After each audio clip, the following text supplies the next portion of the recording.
good afternoon and good evening sa inyong lahat, lalong-lalo na sa mga future top sellers dyan. Kayo ba ang nagnanais na mapabilang sa mga profesional na nagpapagpapag ng balita sa ating bansa? Then dito na kayo sa Cavite State University Main Campus, College of Criminal Justice.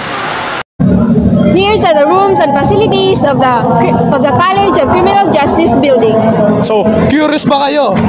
At interesado ba kayo kung anong mayroon dito sa aming kolehiyo? Halina, samahan nyo kami mag-ikot at alamin natin kung ano-ano ang mga room at fasilidad na mayroon dito sa College of Criminal Justice. So, tara na! I am Mary Ann C. Mojica. And now, let's talk about kung ano nga ba ang meron mga academic excellence ngayon sa College of Criminal Justice dito sa Cavite State University Main Campus. So ngayon, alam naman natin na ang College of Criminal Justice dito sa CABSU Main Campus ay nangunguna or sila ang top performing school noong July 2024 sa board exam ng Bachelor of Science in Criminology. So ang CCJ dito sa Cavite State University Main Campus ay may dalawang program. Ito ay ang Bachelor of Science in Industrial Security Management at ang Bachelor of Science in Criminology.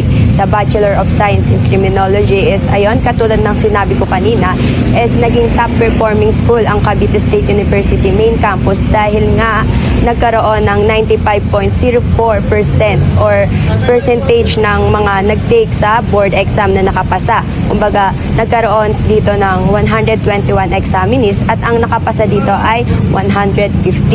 At ang College of Criminal Justice dito or ang Bachelor of Science in Criminology nung nag-board exam ay naging top performing school sa mga nag-exam na ang nakapaloob sa mga examinees ay kinabibilangan ng 100 to 199 examinees. Kaya kung ako sa inyo, piliin nyo na ang College of Criminal Justice dito sa Cavite State University Main Campus.